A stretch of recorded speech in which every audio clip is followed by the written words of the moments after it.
Staff Department. How can I help you? Yeah, I'm over here. I'm over here at Burger King right here in San Clemente.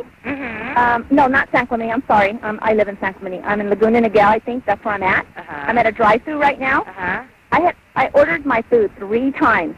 They're mopping the floor inside, and I understand they're busy. They're not even busy. Okay, I've been the only car here. I asked them 4 different times to make me a Western barbecue burger.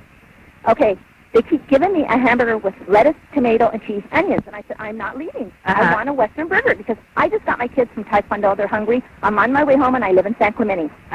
Okay, she gave me another hamburger. It's wrong. I said 4 times. I said, I want it. She goes, can you go out and park in front? I said, no. I want my hamburger right. So then the lady came to the manager, or whoever she is. She came up and she said, do you want your money back? And I said, no, I want my hamburger. My kids are hungry, and I have to jump on the toll freeway. I said, I am not leaving this spot, and I said, I will call the police because I want my Western burger done right. Now, is that so hard? Okay, what exactly is it you want us to do for you?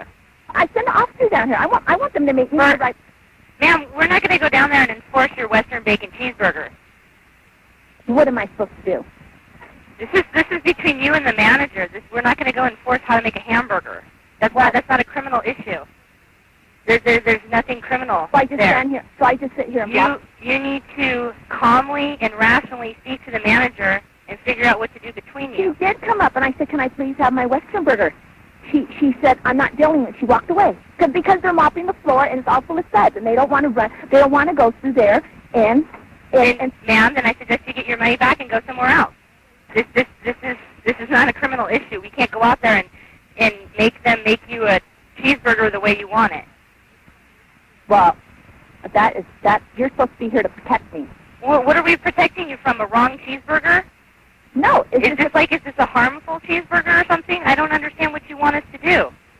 Well, just come down here. I'm not leaving. No, ma'am, I'm not sending the deputies down there over a cheeseburger. You need to go in there and act like an adult and either get your money back and go home. She's not acting like an adult herself. I'm sitting here in my car. I just want them to make my kid a Western burger. Ma'am, this is what I suggest. I suggest you get your money back from the manager and you go on your way home. Okay. Okay? Bye-bye.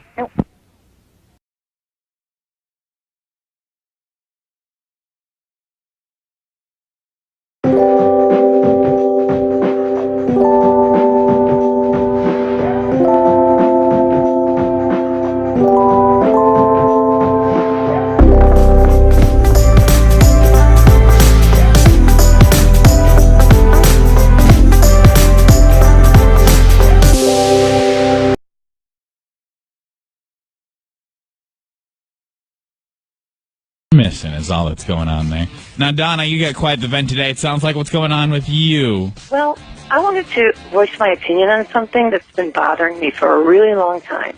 Okay. I've tried writing the newspaper and contacting TV stations, but nobody seems to want to help me with this. So that's why I'm calling you guys. What's the issue? Well, over the past few years, I've been involved in 3 separate car accidents involving deer. Mm-hmm.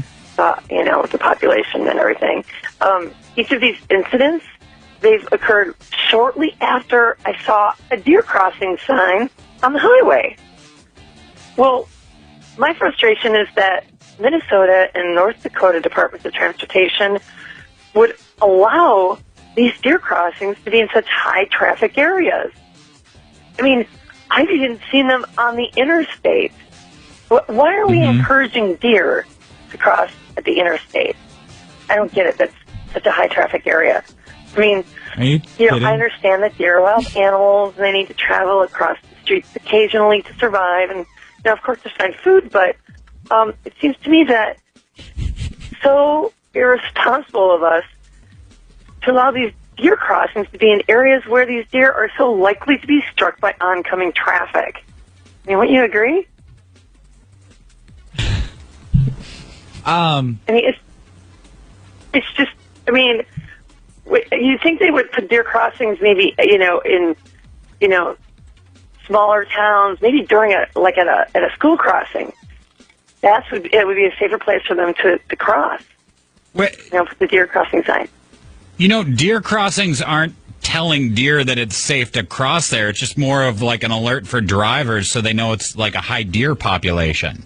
the government put the deer crossings there. They can direct the deer population anywhere they want to by moving that deer crossing sign. I mean, why in the world would they place it on the highway or the interstate? I mean, God, there are so many other places I can think of than to put the deer crossing signs on busy highways and interstates. You seem to be under the misunderstanding that the deer are somehow attracted to the deer crossing sign. Well, yeah, the deer crossing sign is there to allow the deer to know that's where they need to cross. Right. And all these car accidents you had involved a deer after you saw a deer crossing sign. Exactly. I mean, I'm trying to watch out for the deer, but I mean, speed limit's 55, 65. How am I supposed to, you can't brake really quick if if the deer just is crossing in that deer crossing area. So you'd like to see these signs move somewhere safer? Right. If we can move them, like, don't put deer crossing signs on the interstate or freeways. Put them in lower traffic areas. Somewhere where the speed limit's a lot slower. Maybe small towns. I don't know. I think school crossings is a good idea. Well, listen, we will. You say you've tried to contact quite a few people about this. Right, yeah. I wrote like at least 3 or 4 letters, and we will spread the word. Okay, we will try to kind of help you raise some awareness for this issue. Okay. Oh, thank you. We need to move those deer crossing signs. We appreciate your comment this morning. All right, thanks. Bye.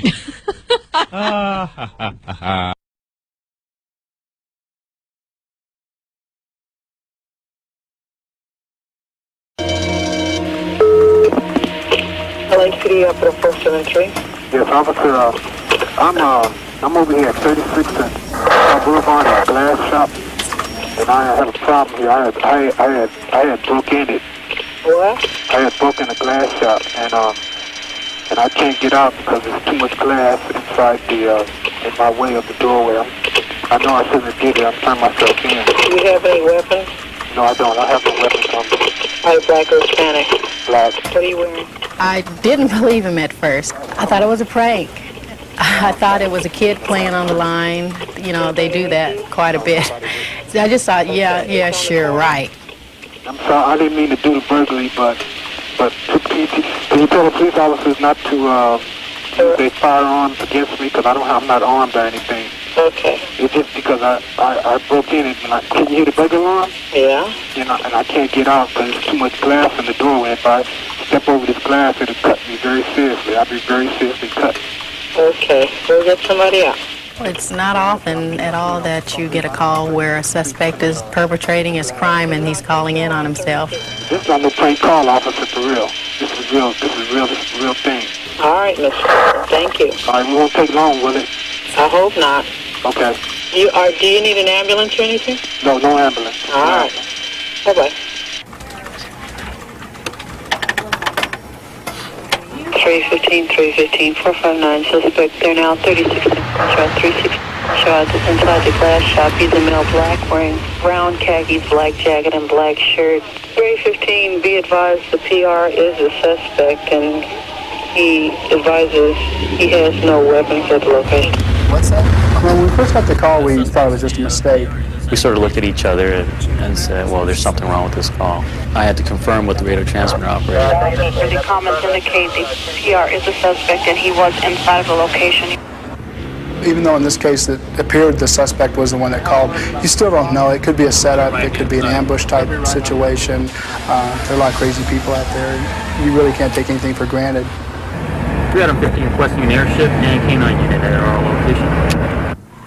Sergeants Mark Mooring and Joe Friday also took the call. All right, partner, this is it. This one's for you.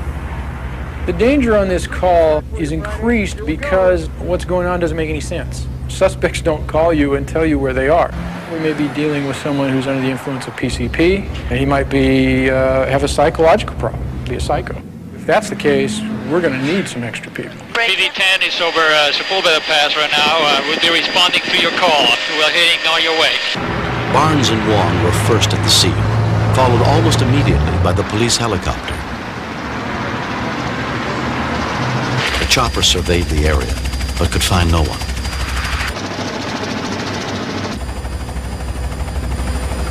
We walk up to the scene on foot, kind of use cover and try to hide so that if there's someone inside, they don't see you. Once the K-9 unit arrived, 18-year veteran Mark Mooring took charge. You guys be the ones that go in with me if we have to go in. We had a tactically bad situation. I couldn't see anything through the windows, and I felt that the suspect could probably see out. 4 additional backup units arrived. The officers quickly surrounded the property. Even though the ordinary burglary situation is tense enough because it's a felon, now we have a felon who's not acting rational at all. Are we being set up? Is there really nobody in there and it's somebody that's behind us that wants us to pay attention this way? It was up to Sergeant Friday to find out. He certainly could smell the suspect inside. I developed a plan with the officers that were there to approach this location and send the dog up to the hole.